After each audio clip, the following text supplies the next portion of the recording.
apa sebenarnya yang terbuku di hati ramai orang tentang isu amanah yang tengah panas sekarang ni. Ayat ni, memang kena betul dengan apa yang ramai orang rasa. Ini bukan setakat ayat biasa tau. Ini luahan hati seorang penderma, seorang pembayar zakat yang rasa terkilan sangat bila niat baik dia tu mungkin dah dikhianati. Inilah sebenarnya punca utama isu yang kita nak bincangkan ni. Okey, kita masuk bab pertama, suara pembayar zakat. Bila kita tengok orang macam Alif Syukri pun bersuara, luahkan rasa tak puas hati dia, suara dia tu dah jadi macam wakil untuk beribu-ribu pembayar zakat lain yang kerja penat lelah, beri dengan ikhlas, semata-mata dengan satu harapan, nak bantu orang yang lebih susah. Kau punya hati ni apa? Hati binatang ke? Hati apa ni? Dan dekat sinilah kita mula faham kenapa isu ni boleh jadi begitu peribadi dan menyakitkan. Sebenarnya, ia bukan sangat pasal jumlah duit yang mungkin hilang tu. Rasa pedih tu datang dari satu benda yang lebih dalam, kepercayaan yang dilanggar. Amanah suci yang diletakkan tu rasa macam dah dicabuli. Ini terus bawa kita ke poin kedua. Benda ni bukan isu duit, tapi isu amanah. Dan untuk kita betul-betul faham kenapa ia begitu serius, kita kena dalami satu perkataan ni. Satu perkataan yang maknanya sangat-sangat berat. Amanah. Jadi, apa sebenarnya maksud amanah dalam konteks ni? Fikirkan macam ni. Ia adalah satu janji suci yang tak bertulis antara orang yang memberi dengan orang yang menguruskan sumbangan. Satu kepercayaan penuh yang diletakkan bahawa setiap sen yang kita bagi tu akan sampai kepada orang yang sepatutnya. Bila janji ni goyah sikit pun habis, seluruh sistem kepercayaan tu boleh runtuh. Okey, kita dah faham emosi di sebalik isu ni. Sekarang, penting untuk kita ketepikan emosi sekejap dan tengok pula fakta-faktanya. Jom kita lihat butiran siasatan yang dah dijalankan. Jumlah yang disiasat ni bukan sikit-sikit. Kita bercakap pasal dana sekitar 230 juta ringgit.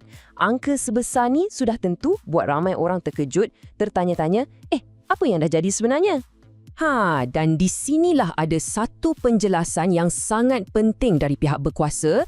Dana yang disiasat tu datangnya dari sumbangan orang awam terus kepada sebuah NGO. Ia bukan dana daripada institusi-institusi zakat yang rasmi. Perbezaan ni sangat-sangat kritikal untuk kita semua faham supaya tak ada kekeliruan. Sebabnya mudah je. Pada mata orang awam, tak kiralah dana tu datang dari mana, asalkan ia untuk bantuan, ia adalah untuk orang susah. Jadi, bila timbul dia cerita pasal penyelewengan, tak kisahlah dari mana puncanya, reaksi pertama mestilah rasa kecewa dan marah. Sangat normal. Semua isu kepercayaan yang tercalar ni, ia membawa kita kepada satu soalan yang lebih besar dan lebih menyedihkan sebenarnya. Siapa mangsa sebenar dalam semua drama ni? Mangsa yang paling terkesan bukanlah penderma, bukan juga institusi yang dituduh. Mangsa sebenar adalah mereka yang di hujung sana yang menanti bantuan. Para pelajar yang tunggu yuran sekolah, keluarga yang perlukan makanan atas meja, pesakit yang perlukan rawatan, harapan mereka inilah yang jadi taruhan. Sebab bila jadi isu macam ni, ia boleh buat orang ramai jadi ragu-ragu untuk menderma pada masa akan datang. Dan itulah kesan yang paling menakutkan.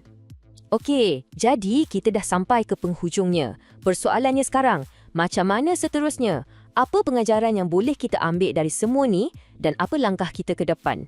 Saya rasa petikan ini merumuskan segalanya dengan begitu tepat sekali. Bila kepercayaan itu musnah, yang jatuh bukan setakat nilai duit. Yang betul-betul run up adalah harapan orang-orang yang sedang menunggu bantuan.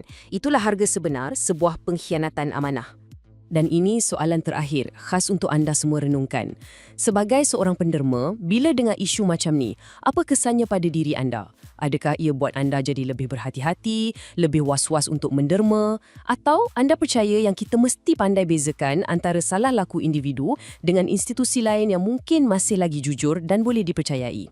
Jawapannya ada pada diri anda sendiri.